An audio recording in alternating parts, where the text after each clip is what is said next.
Mga kapatid, mga minamahal po naming mga kaibigan, mahal po naming mga taga-subaybay, tayo po ay nagkaisa sa atin pong hangarin at gawain na tayo po ay sama-sama na maglingkod sa atin pong buhay na Diyos. Tayo po ay nasa series number 11.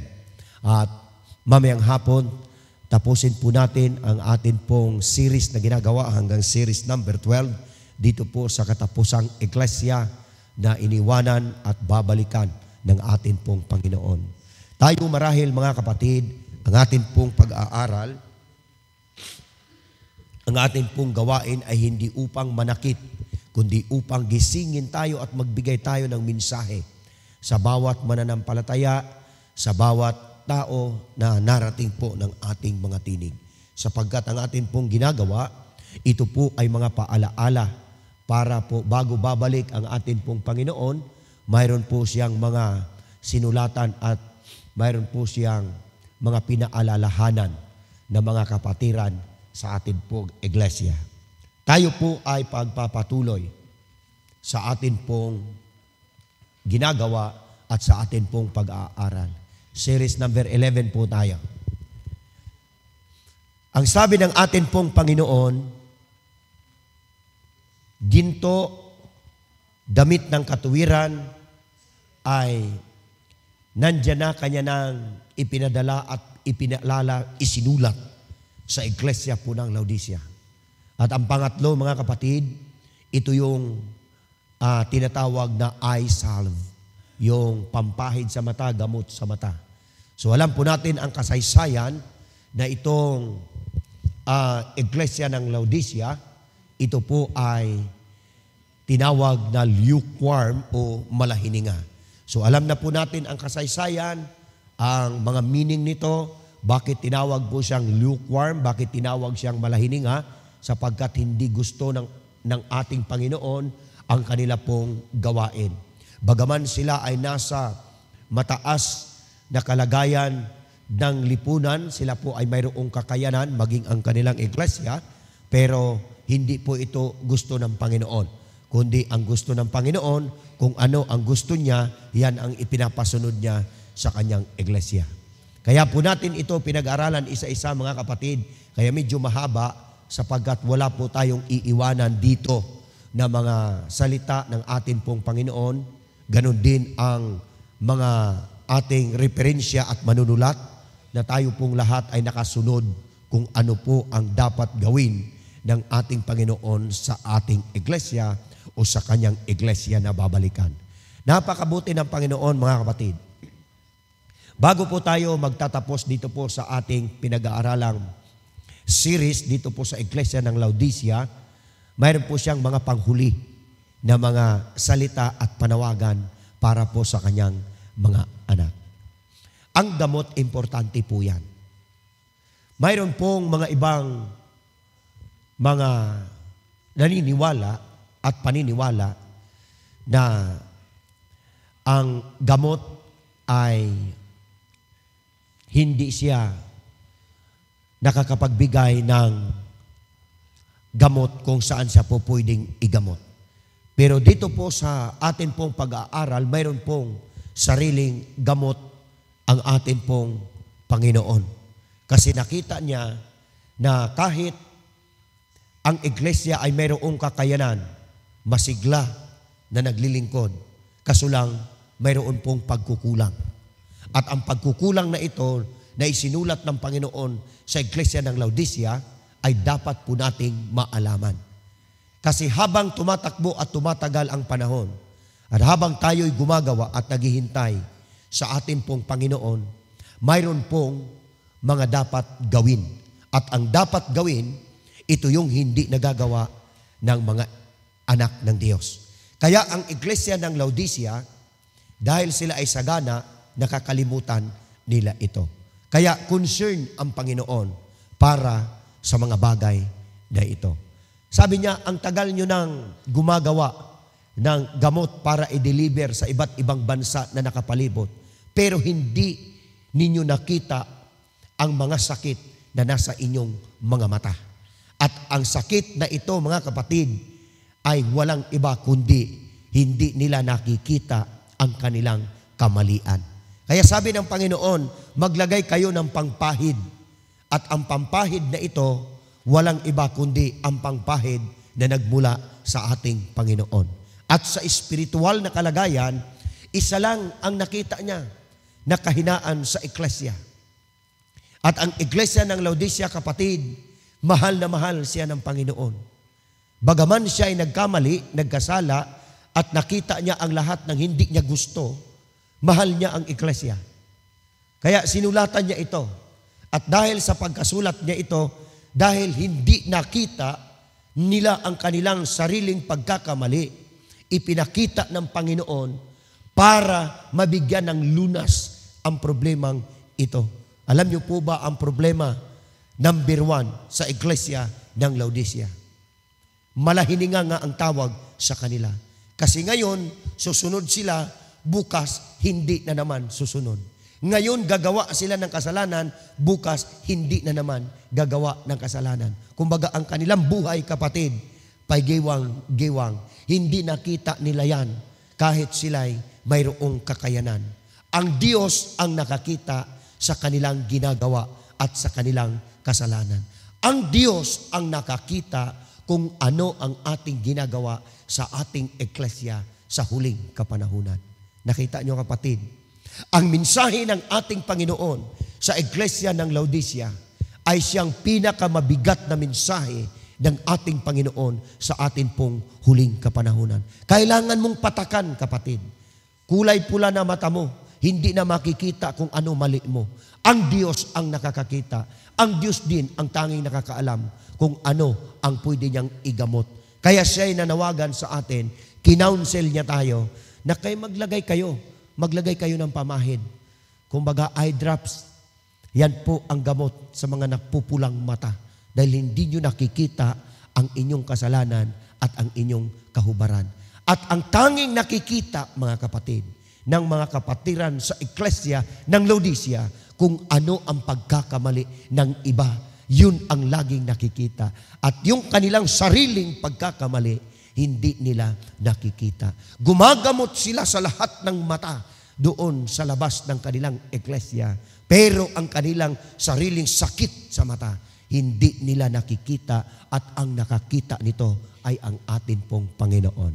Ito ang sulat ng atin pong manunulat. Ang sabi ni Mrs. White, the figurative eye salve her offered to the Laodicean is heaven's antidote for their spiritual blindness. Ang kanilang kabulagan, kapatid, ang kanilang kahinaan, ang kanilang karakter, hindi sila nakakakita. Ang Diyos ang nagbigay ng sulat na ito para malunasan ang problemang iyan sa Iglesia. Sapagkat kung ikaw ay bulag, kung ako bulag, ang Iglesia ng Laodicea bulag at aakay tayo, kapatid, ng ibang mga mananampalataya. Lahat mahuhulog yan sa bangin. Walang makakatungo sa patutunguhan sapagkat sila'y bulag. At ang tanging makakagamot nito, ang antidote, kapatid, sa espiritual na kabulagan ng Iglesia ay nasa ating Panginoon. Kaya bumili tayo sa Panginoon. At ang spiritual salve na ito, yung eye salve na ito, kapatid, ay nasa ating Panginoon. Second, its purpose is to open their eyes to their own true condition. Dapat mabuksan ang mga mata natin, kapatid, sa sarili nating kahinaan, sa sarili nating ginagawa, na ito ang pinakamabigat na dalahin ng Iglesia ng Panginoon. Yun bang patuloy tayong nagkakasala na hindi gusto ng Diyos? Isa lang ang sinabi rito ng ating Panginoon. Ang nakita niyang kahinaan sa Iglesia, yun bang patuloy na nagkakasala ang Iglesia Laodicea. At yan ang nakita ng Panginoon. Patuloy na nagkakasala ang Iglesia sa huling kapanahunan, kaya siya'y tinawag na lukewarm. At ang concern ng atin pong Panginoon ay buksan ang ating mga mata sa mga pangyayaring ito na hindi natin alam kung ano ang ating ginagawa. So napakaganda ng kanyang mensahe.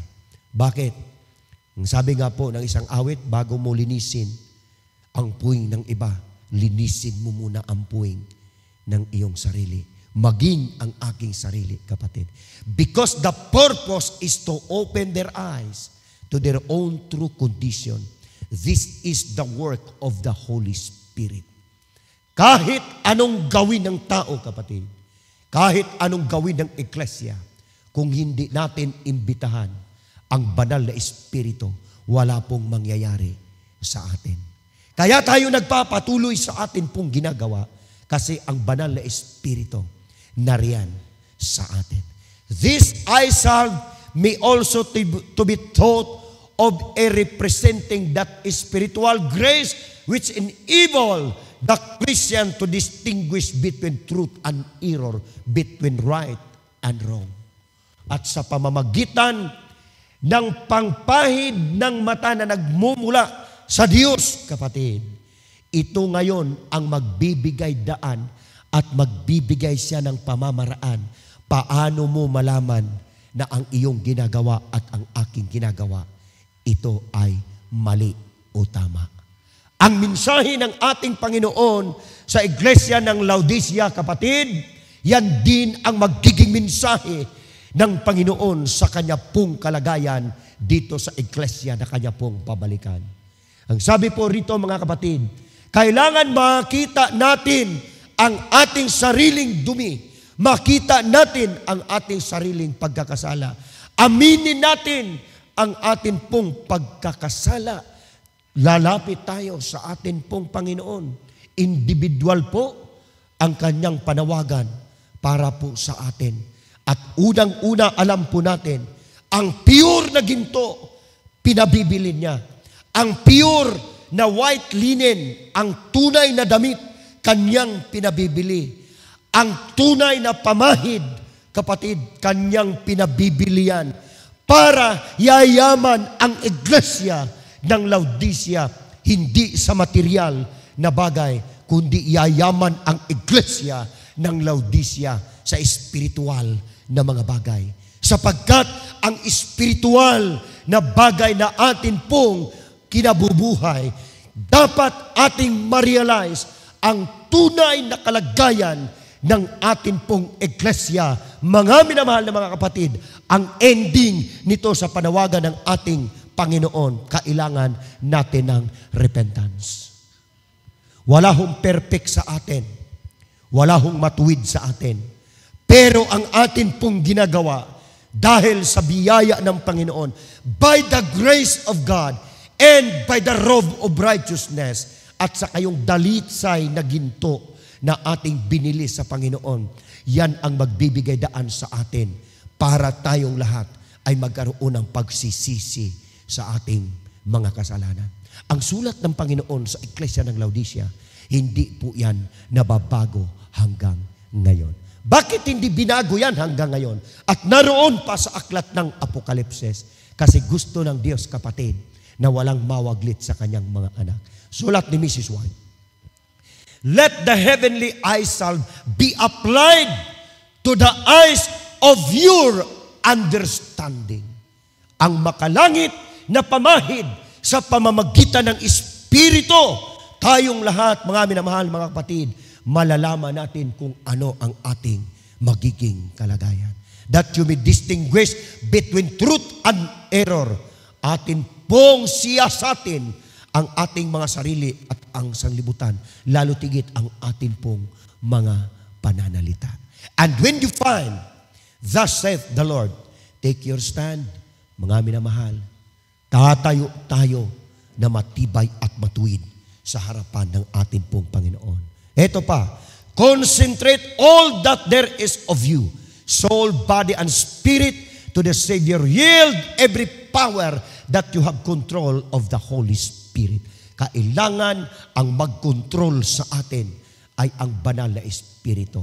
Paano natin tawagan ang banal na Espiritu na siyang magpahid sa ating mga mata upang makita natin ang ating pagkakamali? Paano natin siya tawagan? Sa pamamagitan ng biyaya ng Panginoon. sa pamamagitan ng atin pong pagsisisi, sa pamamagitan ng atin pong repentance na ginagawa. Ito po ay individual. Kung ano ang inyong relasyon sa Diyos at ano ang aking relasyon sa Diyos, kayo po ang tanging nakakaalam niyan. Ang ibinigay na mensahe sa atin, paano tayo lalapit sa Panginoon, yung ating sariling makasalanan, kapatid, yan ang ating unahin. Huwag natin tingnan ang ibang mga pagkakamali sa loob ng eklesya. Matitisod ka. Kaya sabi ng Panginoon, bumili ka sa akin ng sarili mong pangpahid. At ang banal na Espiritu, yan ang maglilinis sa ating mga mata, sapagkat makikita nating personal ang ating mga pagkakamali. Dito tayo, Luke 11:13. May payo po rito si San Lucas para po sa atin at sa eklesya ng Laodicea. Ito po ay konektado. Kung kayo nga, bagaman masama, ay marurunong magbigay ng mabubuting kaloob sa inyong mga anak, gaano pa kaya ang inyong Ama sa kalangitan na magbibigay ng Espiritu sa ikahihingi sa Kanya. Sa lahat ng nagsisisi, ang Diyos magbibigay ng paraan. Kaya sinulatan niya ang eklesya ng Laodicea. Kung tayong mga masasama, ang masasamang ama, nagbigay ng mabuting kaloob sa anak, gaano pa kaya ang Ama sa langit, kapatid, na tayo'y humihingi sa Kanya ng mabuting kaloob. Ito yung kapatawaran. Ito yung ating hinihingi sa Kanya, ang banal na Espiritu na siyang manguna sa ating mga ginagawa. Mga minamahal na mga kapatid, anoint then eyes with eye salve, spiritual discernment, that you may discern between true righteousness and self-righteousness. Yun bang hindi ka lalapit sa Diyos? Mayroon tayong sariling paniniwala sa sarili. Yun bang mayroon tayong sariling karunungan dahil hindi na tayo lalapit sa Diyos? Ang sabi rito ng Panginoon, lumapit tayo sa Kanya. Huwag nating gamitin ang ating mga self-righteousness. Yan ang nakita ng Panginoon sa eklesya ng Laodicea. Dahil sa kanilang kayabangan, dahil sa kanilang pagmamalaki, dahil sa kanilang kayamanan, dahil sa kanilang tinatangkilik, ayaw na nilang dumipende sa Diyos. Pero sabi ng Panginoon, no way, hindi kayo ang masusunod. Dapat dumipende kayo sa akin. Sabi ng Panginoon, huwag kayong magdepende sa inyong sariling katuwiran.